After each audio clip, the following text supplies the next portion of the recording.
Вие четирите трябва да вземете едно тежко за вас решение, но то трябва да бъде единодушно. Трябва да изберете един от 11-те изкусители, който веднага ще събере багажа си, ще вземе куфара и ще тръгне обратно към България.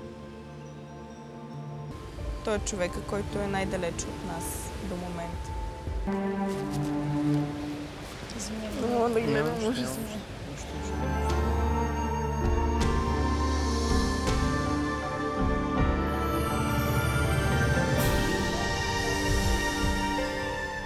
Желая ти приятен път обратно към България. Чао.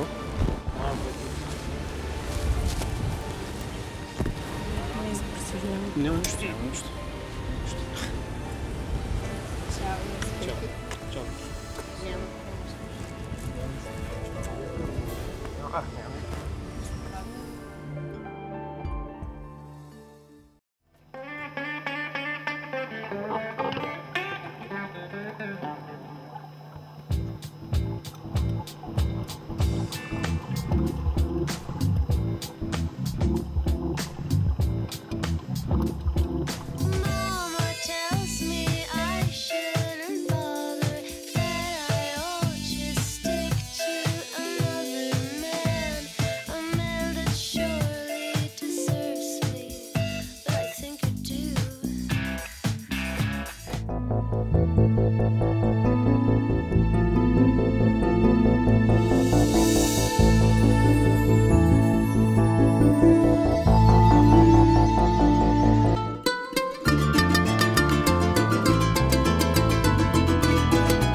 Предполагам, вярвате, че приключението, наречено Острова на изкушението, за вас вече е започнало. Истината е, че то започва сега, тази вечер. И започва от тук, от това изключително специално място. То се казва Огъня на откровението.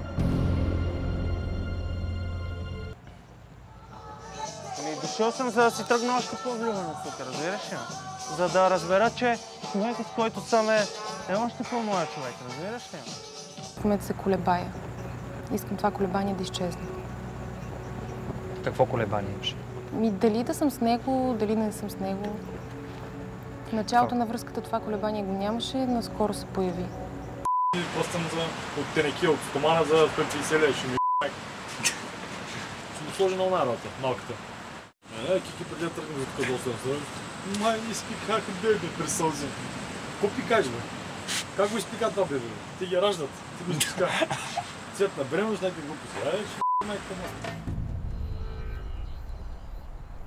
Ми окей, за мен това значи, че не сме заедно вече. Той е пръстен. Ще бъде хвърлен от мене. Не мисля, че това му е място, той да говори такива неща. Това не му дава никакво право. Аз в момента съм си напълно наясно с чувства към него. Вече ги няма, много отдавна ги няма. И това, което чух, за мен е едно, че наистина вече много отдавна сме приключили на нашата връзка. Не ми пука общо сето. Той много ме улесни в момента. Определено имаше привличане между Филип и Златка. Филип доста зяпаше Златка в гърдите, което няма нищо странно в това. Все пак гърдите са доста големи. Не знам какво се коментира за моите отношения с Златка. Харесва ми момичето, обръща ми внимание, има хубав бюст, гледам го, да. Господ, затова е дадено, затова е направено, гледам го. Кое наделява повече от теб в момента? Разочарованието или тъгата? Ами, тъгата наделява повече определено. Почти сигурна съм, че ме обича. Но не съм сигурна дали тази любов е любовта за мен. Не съм сигурна, че мога да поема такова тегло, което най-вероятно той ще ми предложи. Представи си, че не видя ли, че как ги мачкаше? Представи си, че е била... Какви са силиконови, той да пипне, защото не е пипа силиконови. Ама не, представи си това на нас как... Много силиконови цици. Добре, това му фетифиш. Да, а представи си, примерно, как те им казваш, Въпросът е, Цвети, че Излага. Не, че ме излага, разбираш ли? Ние сме безкрайно различни наистина и точно това е. Аз знам, че той ме обича, защото няма за какво да не ме обича, разбираш ли? Аз го гледам, аз го храня, давам му пари, пера му дрехите, оправям му леглото, правя секс с него, хубава съм, представям го в обществото. За какво да не ме обича? Той няма причина да не ме обича.